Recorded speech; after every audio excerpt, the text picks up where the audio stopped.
কোচবিহারে কান পাতলেই শোনা যায় রাজ্যের মন্ত্রী উদয়ন গুহর সঙ্গে তার সাপে নেউলে সম্পর্ক, কিন্তু ভোটের দিন তিনি যেন ডুমুরের ফুল। বেলা 12টার আগে কার্যত দেখাই গেল না বিজেপি প্রার্থী নিশীথ প্রামাণিককে। ভোট দিতে বেরিয়ে যদিও তৃণমূলের বিরুদ্ধেই অশান্তি ছড়ানোর অভিযোগ শানালেন নিশীথ। আজকে আমরা বারবার সাবধান করেছিলাম ইলেকশন কমিশনকে যে উদয়ন গুহর মতন একজন অ্যান্টি সোশ্যাল এলিমেন্ট, একজন গুন্ডা, তাকে যদি আজকে ছাড় দেওয়া হয়, তাকে যদি আজকে খোলা ছুট দেওয়া হয়, তাহলে এই পরিস্থিতি হতে পারে। এটা কিন্তু আমরা আগেই বলেছিলাম এবং আমরা সেটা প্রত্যক্ষ করছি।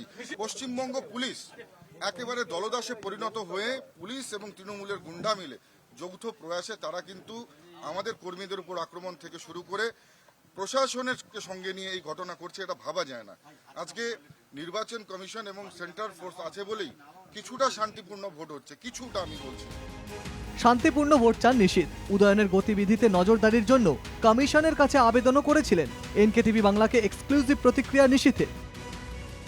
সকাল থেকে দিনহাটায় কখনো দৌড়াচ্ছেন, কখনো আক্রান্তদের সঙ্গে সাক্ষাৎ করছেন, গুন্ডামি করছেন আপনি, এমনটা তৃণমূলের বক্তব্য, উত্তরবঙ্গ উন্নয়ন মন্ত্রীর বক্তব্য। আমি তো বেরোচ্ছি এখন। উদয়ন গুহ নিজে একটা গুন্ডা, তাই উনি গুন্ডামি ছাড়া কিছু বোঝেন না, গুন্ডামি ছাড়া ওনার মাথায় মস্তিষ্কে আর কিছু আসে না। তো স্বাভাবিকভাবে আমি বলবো যে উদয়ন গুহ যেখানে যেখানে যাচ্ছে সেখানে সেখানে কিন্তু ভায়োলেন্স হচ্ছে। পরে বেরোচ্ছেন, কোথাও ম্যাজিক অপেক্ষা করছে কোচবিহারের জন্য? না, লোক শান্তিপূর্ণভাবে ভোট দিক, এটাই চাই।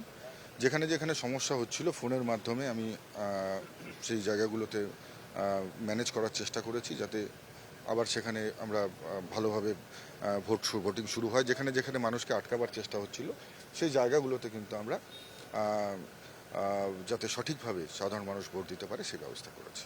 আমরা কথা বলছিলাম উত্তরবঙ্গের অন্যতম মুখ, অন্তত কোচবিহার, এই যে আসন, হাই ভোল্টেজ আসন, যেখানে বিক্ষিপ্ত অশান্তি শুরু হয়েছে বেশ কয়েক মাস আগে থেকেই, এবং সকাল থেকেই কখনো বিরোধীদের পোলিং এজেন্টকে বাধা, কখনো অপহরণ, কখনো বোমাবাজির মতো ঘটনা, কখনো দুষ্কৃতী তাণ্ডবের মতো ঘটনা। সেই জায়গায় সরাসরি আরও একবার কমিশনের কাছে বার্তা পৌঁছালেন নিশীথ এবং পাল্টা নিশীথকে কটাক্ষ ছুড়ে দিলেন উদয়ন। একটা জিনিস, আমাকে ঘরবন্দি করে রাখবার কথা বলে বেচারা নিশীথ প্রামাণিক নিজেই ঘরবন্দি হয়ে থাকলেন। 12টার আগে ঘর থেকে বেরোতেই পারলো না। নির্বাচনের কিছুদিন আগেই সম্মুখ সমরে জড়িয়েছিলেন উদয়ন নিশীথ, এমনকি হাতাহাতি মারধরও করেছিলেন তাদের অনুগামীরা। তারপর কমিশনের কাছে অভিযোগ করেছে দুই ফুলি।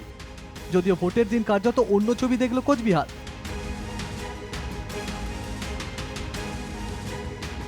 ক্যামেরা দীপঙ্কর মল্লিকের সঙ্গে সৌরজ্যোতি বন্দ্যোপাধ্যায়, এনকেটিভি বাংলা, কোচবিহার।